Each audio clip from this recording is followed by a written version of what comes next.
When I was in high school, I was terrified to talk to girls, but I wanted a girlfriend so bad. And so I did all these roundabout techniques to try and get a girlfriend. I went to the gym and lifted weights every day. I was on all this protein and creatine, and I wore like the fresh Abercrombie shirts, and I got a system in my car, and I tried really hard to be cool and popular, but I just avoided doing the one scary but necessary thing I needed to do to get a girlfriend, which was go talk to girls and ask them to be my girlfriend. As you can guess, my techniques did not work. I did not get the girlfriend that I was hoping for, despite all of these fringe approaches that I was taking to hopefully attract a girl into my life. Why am I telling you all this? Well, for one, if you're a dude who has been in high school, you could probably relate to me on some level.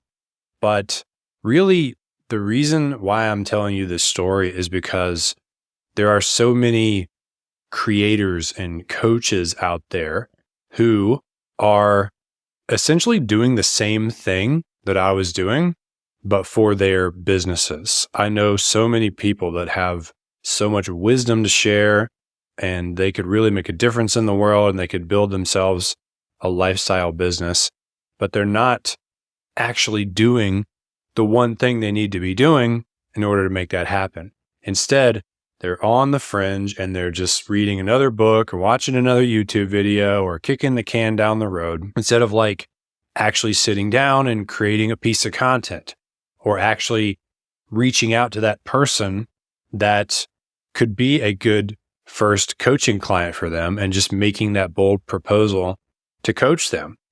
And it really just reminds me of how I was in high school, just constantly circling around, but avoiding that one thing that I needed to do to achieve my goal. So I would ask you, is there one thing that you are avoiding when it comes to growing your coaching or your creator business online? That one thing that would strike right at the heart of what needs to happen in order for you to actually see momentum, to see gain. It could be hiring a coach, right? Hiring a coach to get some perspective on your situation. If what you're doing is not working, that could feel like an edgy thing because it requires an investment and it requires vulnerability and asking for help. That's something that I have recently realized I need to get better at, is just like reaching out to people and being like, hey, I need your help. What I'm doing is not working. Could you take a look at this? I used to be afraid to send like a YouTube video that I published to one of my colleagues and ask for feedback because all the negative feedback they gave like hurt my ego. I've had to get better about just asking for help and being like non-reactive to the feedback that I get and just using it to get better. So that is one of many things that could be that one thing that you're avoiding that's going to take your business to the next level.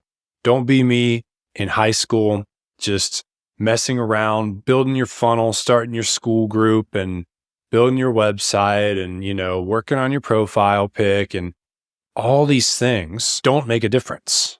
And they're just delay tactics. The reason why we do them is to avoid fear. At the end of the day, Tony Robbins teaches we are always moving away from pain and towards pleasure. That's how we are wired as humans. I'm sure there's some purpose for why it's that way, but it really works against us when it comes to working on our business, because the thing that we really need to do is going to involve some type of pain, whereas it can be pleasurable to just mess around on Canva all day and mess with your graphics for your website or whatever, when deep down that's not going to make a difference. If there was a gun to your head and your business had to be successful in 30 days, or you would die or something crazy like that, you wouldn't be doing that with your time, right? You would literally be going balls to the wall on the phone with everybody, making proposals, like just making like connections with the people that could put you in the right spot to blow up your business. You would do the scary thing because you had no other choice. And there was like the ultimate sense of urgency. Really, a lot of the times when someone's held back in their business, it's because of an emotional block. They're held back by the desire to avoid the emotion of fear.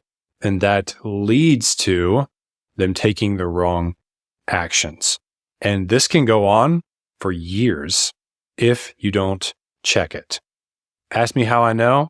I started learning this lesson in high school when I didn't get a girlfriend for years. And what did I do? I kept lifting weights and trying to make my hair look cooler, but I just wouldn't do the one thing that I now see is so obvious, which is go talk to girls. I hope that was helpful. If you want a deeper dive on why we procrastinate, why we always feel like perfectionists, and what is that block that's always preventing us from moving forward, check out this video. I will see you soon.